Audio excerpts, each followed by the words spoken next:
지난주에 국회 본회의를 통과한 최상병 특검법, 대통령의 재의 요구권, 거부권 행사 여부에 관심이 쏠리는데요. 사성장군 출신인 더불어민주당 김병주 의원과 야당 입장 들어보겠습니다. 어서 오십시오. 네, 안녕하세요. 예, 지금 특검법, 최상병 특검법, 최상병 사건, 이 어떤 사건의 본질은 김 의원님 보시기에 뭐로 보십니까? 수사에 대한 외압 예, 이 행사돼서 장관이 결심한 것이 하루 만에 뒤집어져서 지금 아직도 9개월이 됐는데도 제대로 된 수사가 이루어지지 않고 있지 않습니까? 예. 장관 지시를 결재한 것을 누구 지시에 의해서 이것이 하루아침에 바뀌어졌느냐, 이것이 가장 큰 본질이라고 예. 봅니다. 네. 장관은 왜 결재한 지 하루 만에 누구의 지시 때문에 결정을 번복하라고 지시를 했는가? 네, 예. 지금 알려진 것으로는 대통령실이죠? 지금? 네, 예. 그렇게 지금 많이 알려지고 있잖아요. 7월 31일 날 11시 45분에 공의로 된 전화를 장관이 받고, 공의는 용산 대통령실로 추정이 되고요. 예. 받고 이제 그 사항이 급변하잖아요. 그리고 다양한 외압을 행사해서 과실치사 혐의로 돼 있던 8명 이첩을 뭐 보류하라, 예. 또는 나중에는 또 줄이고 다시 하고, 뭐 이런 과정에서 외압, 수사 방해, 직권 남용 이런 것이 됨으로써 국가 전체의 기강이 국기가 예. 문란되고 군 자체는 또 군기가 문란되는 이러한 사건으로 보여집니다. 김기한 사령관, 해병대 사령관이 지금은 부인하고 있지만요. 초기에 네. 어떤 보도가 있었냐면 VIP가 경로해서 뭐 이런 말을 했단 말입니다. 네. VIP가 경로했다는 건 어떤 부분에 경로했냐면 그때 당시의 보도에 따르면은 네. 사단장을 이런 일로 이렇게 하면 뭐 이런 얘기 아니었습니까? 네, 그렇습니다. 그게 그러니까 저는 지금도 아까 갑자기 그게 이해가 안 돼서 VIP는 그때 그 보도가 맞다면 왜 경로했던 건가요? 사단장이 그 사병을 사지로 몰아넣는 명령을 내린 사람을 이름을 적어 넣었는데 뭘 경로했다는 건가요? 해석하시기에는. 저는 장관님, 두 가지로 예. 보여집니다. 첫 번째는 검찰총장 출신이니까 예. 이 정도 사안은 예를 들어서 대대장까지 책임을 져야 된다, 또는 현장 지휘관이 해야 된다, 그런 어떤 생각이 있었을 것 같고요. 예. 그런데 사단장까지 올라오니까 그 괴리가 많이 나지 않습니까? 사람이 화가 날 때는 기대치와 차이가 많이 날 때 심리적으로 화를 낸다 그래요. 예. 또 하나는 사전에 1사단장 임성근 사단장에 대해서 좋게 생각을 했을 수가 있죠. 예. 그 전에 임남로 사건 때부터 포항 수해가 났을 때 1사단장이 잘해서 그때 되게 위기였는데 이것이 기회로 그 윤석열 정권에서 바뀌어진 사건이 있었거든요. 그때부터 잘 봤을 수가 있고, 그렇지만은 저는 그 당시 경로에서 네. 이런 일로 사단장을 빼면 어떡하냐, 이러한 얘기를 해서 바뀌어졌다고 지금 보도가 나왔었죠. 보도도 예. 되고 해병대 수사단장 전 수사단장 박정원 측에서 주장하고 예. 있잖아요. 저는 그거는 어느 정도 신빙성이 있다고 봐요. 예. 왜냐하면은 우리가 지금 제가 운영위나 이런 데서는 다루었는데 언론에서 잘 다루지 예. 않는 문제가 하나 있어요. 예. 뭡니까? 1사단장이 예를 들어서 과실치사 혐의로 수사를 받으면은 예. 군에선 지휘관들을 보직해임을 일단 시킵니다. 예. 왜냐하면 수사 과정 받고 있으면서 지휘관 하기엔 부적절하거든요. 그렇죠. 당연하겠죠. 그래서 예. 보직해임을 하는데 1사단장도 보직해임 수순으로 접어들었었거든요. 예. 31일 날 일단 업무 분리시키고, 예. 그다음에 이제 보직해임의 권한은 군에 있지만은 후임자를 임명하는, 사단장을 임명하는 권한은 대통령께 있습니다. 예. 그래서 30일 날 후임자 2명을 해병대 사령관은 해군 총장한테 보고를 하고요. 예. 그다음 아마 장관한테도 보고가 됐을 걸로 추정이 되고, 그럼 31일 날 11시에 수석 비서관 회의를 하거든요. 예. 그때 당연히 그 1사단장 보직해임이 되면 후임자는 누구로 할 건지까지 검토해서 보고할 거 아닙니까? 예. 그러니까 당연히 1사단장의 포커스가 맞춰졌을 것이고, 예. 사고 전체보다는 그때 이제 1사단장 이런 걸로 교체하면 어떡하느냐 경로를 했던 걸로 추정이 되고, 예. 그래서 이제 이것을 바꿀 수 있는 사람은 누구겠습니까? 장관이겠죠. 예. 그러니까 장관한테 전화를 해서 이렇게 전달했지 않는가라는 생각이 들고요. 또 장관은 예를 들어 대통령이 아닌 그 누구의 전화도 예를 들어서 안보실장이든 예. 누구 뭐 비서실장이든 왔더라 하더라도 그 정도 그렇게 막 우왕좌왕하면서 하지는 않았을 확률이 있거든요. 예. 더 알아보고 또 체크하고 또 재건의하고 이런 과정을 했을 거예요. 그러니까 저는 그쪽에 더 무게를 두고 있는 것이죠. 그쪽이라 하면 VIP가 직접 뒤집었을 했을 것이다. 확률이 많다. 운영위에서도 확실한 것은 11시에 안보실에서 안보실장부터 해서 안보실 요원 한 5, 6명이 모여서 수석 대통령께 모시고 수석 비서관 내일 했고 예. 국방비서관이 대통령께 보고를 했더라고요. 그래서 뭘 했느냐 하니까 국방 현안만 했다라고 보고했는데 저는 수사 관련 내용과 그걸 꼭 했을 것이다. 왜냐 11시 그 지점은 오후 2시에 언론에 브리핑을 하게 돼 있습니다. 예. 언론을 통해서 대통령이 8명이 가식치사 혐의로 경찰에 이첩한다라고 알았다면 어떡하겠어요. 예. 그럼 너희들이 만약 그걸 보고를 안 했다면 안보실에서 직무유기가 되는 거잖아요. 예. 당연히 보고했을 확률이 많은데도 불구하고 그 당시 운영위에서는 국방 현안만 보고했다라고 발뺌을 했었죠. 수석 비서관 회의 같은 건 회의록이 없을까요?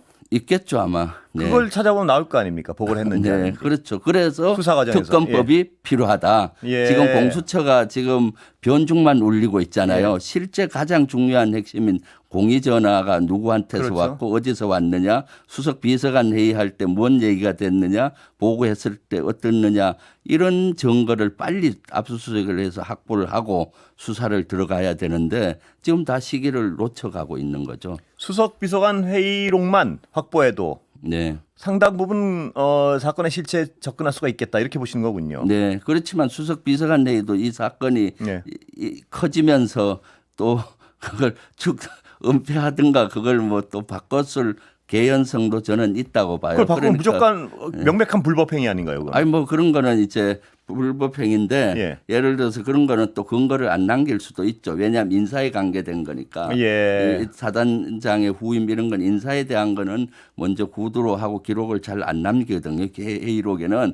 그래서 회의록보다는 그 당시 통화 기록이라든가 통화 그런 포렌식을 해 보면은 나올 것이다라는 것이 추정입니다. 근데 김 의원님 말씀이 상당히 어떤 이 초점에 가까운 것 같은 게요. 제가 언뜻 듣기에도 네. 무슨 말씀이냐면 그 당시에 수사 대상이 된 사람이 인사 문제를 거론하지 않았을 수가 없다 이 말씀 아니세요? 네, 그렇죠. 예, 근데 특히 사단장은. 사단장은. 네, 근데 인사 문제를 거론하면서 보고를 했으니까 그걸 대통령이 알고 경로했고. 네, 그다음에 모든 결정이 거기서 뒤집혔다 인사에서. 네. 예. 그렇게 생각을 하고 정황으로 유추해 봤을 때 그거죠. 지금 사실 그 퍼즐만 맞춰지지 않고 대부분은 국방위하고 운영위에서 거의 맞춰진 상태입니다. 예. 그리고 이번에 이제 공수처 수사하고 박정원 전 대령 재판 과정에서 많은 퍼즐이 맞춰졌고 마지막 퍼즐이 그 분야가 아직 맞춰지지 않았기 때문에 빨리 특검으로 가서 그걸 맞춰야 된다라고 예. 생각을 하고 있습니다. 김 의원님은 대장 출신 아니시겠습니까? 네, 네. 그러면 그 부분은 어떻게 생각하세요? 사단장이 지시 없이 병사들을 그 구명조끼도 입히지 않고 현장 지휘관이 그 물속에 넣었다. 어떻게 보십니까? 그 주장인데요, 지금. 예. 네. 사실 뭐 그것은 있을 수는 있지만은 대부분이 현장에서 그때는 새로운 임무였거든요. 예. 19일 날이니까 18일부터 투입됐기 때문에 사단장의 지시에 의해서만 움직여지는데 사실은 50사단장이 지시를 했었어야 되는데 해병대 1사단장이 현장에 19일 날 또 가고 18일 날 가고 19일 날 계속 가려고 했었고 그러면서 그런 지시를 했던 걸로 지금 계속 나오고 있잖아요. 그러니까 복합적으로 이건 잘못된 것이다.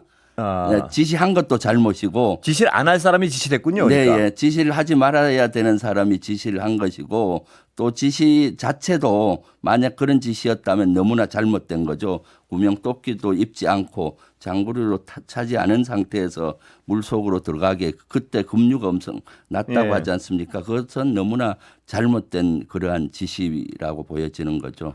만약에 그때 지휘계통에 계셨다면 네. 사단장에게는 어떤 책임을 물으셨겠습니까? 만약 그 당시라면. 이것은 예. 두 가지 다 확인을 했었어야죠. 지시를 해서는 안 되는데 한 것은 잘못된 것이고 예. 그럼에도 불구하고 지시 내용이 실제로 그런 지시를 해서 죽음으로 몰았냐 하면 이거는 아주 큰 그거죠. 예. 그러니까 이것은 그래서 수사단에서는 이것을 집중적으로 해병대 수사단에서는 다루었던 것 같고 그래서 과실치사 혐의로 예. 경찰에 이첩을 하려고 했던 것이죠. 예. 네. 근데 만약에 대통령이 그걸 경로했다는 얘기가 사실이라면 네. 아까도 여쭤봤지만 그렇다면 명백히 사단장은 책임을 지어야 될 텐데 왜 그게 어떤 단죄의 대상이 안 된다고 판단했을까요? 다시 한번 여쭤보면. 글쎄요, 그건 뭐 사실 저도 그게 의문이에요. 예. 대부분 이런 경우는 대통령은 관여하지 않습니다. 그렇지 수사에 않겠습니까? 대한 예. 건 장관도 마찬가지고요. 사실 이것은 해군 총장한테 30일 날 보고하고 오후에 장관한테 보고했을 때 다 수용했거든요. 예. 대부분 군 지휘관들은 수사 결과를 그대로 수용을 합니다. 예. 그런데 대통령께서 왜 그것을 예. 관여를 했는지 예. 그것을 잘 모르겠어요. 아, 그 의원님도 그건 설득 이해가 안 가시는군요. 네, 도저히 상식적이지가 않죠. 예. 그러니까 사실은 처음에 얘기했던 것처럼 검찰총장 출신으로서 이런 정도면은 현장 지휘관 정도 감았다라고 생각을 해서 기대치보다 그렇게 차이가 있었을 수가 있고 예. 또는 평소에 일사단장을 좋게 봐서 이렇게 이른바- 살려야 되겠다라고 이른바 생각. 총애하는 사단장이었다. 네, 예, 그 했을 추정을 수도 하신 있죠. 거예요. 예. 네, 예. 그래서 다시 지휘관은 현장 지휘관부터 장군까지 계속 하셨으니까요. 다시 여쭤보면 왜 일사단장은 그런 잘못된 판단과 지시를 했다면 왜 했다고 추정하십니까? 저는 예. 좀 개인의 어떤 욕심이 거기 들어갔다고 봐요. 예. 힘남로 사건이 났을 때 예. 그때 그 포항에 물 난리가 났지 않습니까? 그때 수륙 양육 장갑차를 투입을 해서 보통 소방서라든가 경찰이나 구조대가 못 들어가는 지역에 가서 많은 주민들을 예. 대피시키고 해서 국민적으로 해병대가 살아있다는 칭송을 받았고요. 예. 저희 그 당시 국방에서도 대단히 칭찬을 많이 했어요. 그러니까 이번에도 뭔가 실종자 수색에서 실적을 내야 되겠다는 강박관념을 사단장이 갖고 있지 않았나 싶어요. 예. 그래서 18일 날 실종자 한 명을 찾았습니다. 그러니까 19일 날 또 물에 들어가서라도 이렇게 찾아야 되지 않겠나라는 그런 강박관념이나 또는 어떤 명예욕 예. 그런 것들이 좀 했지 않나 싶어요. 보통 사단장은 그렇게 포항에서 이제 수해 현장으로 병력을 파견을 보내고 예. 그럼 그 당시 지휘하는 50사단의 지휘를 받잖아요. 그럼 현장에 가서도 작전과 관계된 건 그 간섭을 안 하고 후방 지원에 대한 네. 거는 사단장 책임이 있기 때문에 뭐가 필요하냐, 구명조끼가 필요하냐, 먹고 자고 입는 건 어떻느냐, 우리가 뭘 지원하면 되느냐, 후방 지원 예. 그런 거를 따져주는 건데 작전을 이렇게 해라 저렇게 해라 물속에 들어가라 마라 수색을 어떻게 하라 하는 것은 만약 했다면 이것은 명백히 월권이군요. 그런 월권이고 또 어떤 개인적인 욕심 때문에. 또는 해병대가 실적을 내보겠다는 욕심이 그러한 가를 부르지 않았나 싶습니다. 근데 아무리 공적에 대한 욕심이 있었다는 걸 이해한다고 쳐도 말입니다. 구명조끼 같은 건 왜 안 입혔을까요? 어떻게 그러니까 보세요? 예. 일단 가지고 가지를 않았어요. 아. 그러니까 포항에서 18일 날 투입이 될 당시 정확한 임무를 못 받은 것 같아요. 통상 이제 수해 복구 작업으로 가니까 예. 그 어떤 그 뭐라고 할까 사부로 수해 지역을 이렇게 지원한다든가 병력이 농작물 같은데 비닐하우스를 제거한다든가 이런 데 통상 투입이 되고 실종자 투입이라는 것을 못 받았던 것 같고요. 예. 만약 그때 투입되기 전에 받았으면은 해병대 1사단은 구명조끼가 있습니다. 예. 일반 육군 부대는 없는 부대가 있어요. 그런데 해병대는 해상에서 육상으로 작전을 하는 부대라서 구명조끼를 가지고 있었고요. 예. 그럼 충분히 갖고 갔을 텐데 현장에 그날 도착을 해서 실종자 수색이란 걸 알았다고 현장 지휘관도 얘기를 증언을 예. 했었거든요. 그럼 그 상황에서 조금 시간을 걸리더라도 제방뚝 위에서 관찰하고 또 구명조끼를 포항에서 가져다가 투입을 하고 이런 것들이 일상적인 절차인데 그러한 절차들이 무시된 것이 저는 너무나 안타깝고 실제 군이 해병대가 제대로 못했다라고 그 당시도 판단을 했었던 것이거든요. 기다리기도 싫고 어떤 공적은 빨리 확보를 하고 싶고요. 네, 예. 그런 어떤 욕심이 그런 어떤 장병의 화를 초래했을 가능성이 크다 이렇게. 네, 네. 추정하시는- 개인적으로 전체 사항을 예. 유추해 봤을 때 그렇습니다. 그러면 의원님 보시기에 김기한 사령관의 여러 가지 어떤 말도 바뀌고 지금은 또 맨 처음 말과 지금 말이 약간 다른 것 같은데 네. 어떻게 보십니까? 그 김기한 사령관의 어떤 그 언행은 어떻게 평가하십니까? 예. 김기한 사령관의 행동은 대단히 부적절하죠. 예. 저는 김기한 사령관의 우유부담함이 이 사건을 더 키웠다고 봅니다. 예. 예를 들어서 장관이나 국방부에서 다양한 루트로 이첩 보류 지시가 내려왔지 않습니까? 그때 처음에 바로 결심을 못했던 것 같아요. 박정훈 전 수사단장 보고를 받고 전 수사단장은 명확히 건의를 드렸더라고요. 예. 이것을 국방부 말대로 하게 되면은 법을 위배할 소지가 있다. 직권남용이 되고 이미 유가족한테 수사 결과를 보고 드린 상태이기 때문에 예. 유가족이 반발하고 언론에서 또 그대로 있지 않을 것이다. 그래서 이것은 법과 규정대로 이첩해야 됩니다라고 건의 드렸을 때 결심을 제대로 못하고 어떡하지 예. 하다가 박정훈 전 수사단장은 규정대로 하겠습니다 하고 이첩을 한 건데 여기에 대해서 이제 이종섭 장관을 비롯해서 아마 국방부 또는 대통령실 이런 데서 노발대발했을 예. 가능성이 있고 그래서 바로 집단항명 수괴죄 어마무시한 죄를 걸어서 초기에 집단항명 수괴죄요. 예. 수사관 2명은 항명죄로 해서 바로 입건을 시키고 예. 그리고 집단항명 수괴죄도 제가 국방에서 질의를 했어요 장관한테 왜 집단항명 수괴죄 어마무시한 죄를 예. 걸었느냐 했더니 3명한테 전화를 했는데 전화를 안 받아서 3명이 모의를 하는 걸로 알았다라고 예. 어이없는 답변을 하고 우왕좌왕했던 것이죠. 예. 그래서 김계환 사령관이 그 당시 정확히 자기가 중심을 잡고 책임을 지든가. 그러면 예, 조기에 했어요. 마무리될 수 있는 사건이었다 네, 이렇게 네, 보시는군요. 그렇죠. 네, 예. 예. 근데 어제 그 공수처 조사 받을 때 변호사 없이 딱 가서 혼자 받은 거 그건 어떻게 해석하세요? 의원님 글쎄요, 그거는 뭐 군인들이 사실은 이런데 익숙하진 않습니다. 예. 사실은 변호사를 쓰고 이런데 익숙하지가 않고 또 본인이 어느 정도 이 사항은 잘 알고 있기 때문에 굳이 변호사의 조력을 받지 않아도 답변을 할 수 있었다고 생각할 수도 있고 또 변호사를 대동하면은 변호사가 보안을 누출할 수가 있잖아요. 예. 그럴 가능성도 저는 있다고 봐요. 자기가 솔직히 예를 들어서 대통령실 뭐 이런 걸 언급하면서 얘기하면은 변호사가 자기 편일 수도 있지만은 예. 때에 따라서는 언론에 나와서 누출하고 하면은 본인에게 또 불리할 수도 있지 않겠나라는 이거는 의원님, 저의 여기까지 생각입니다. 오늘 여기까지 네. 듣겠습니다. 감사합니다. 네, 지금까지 감사합니다. 김병주 더불어민주당 의원이었습니다.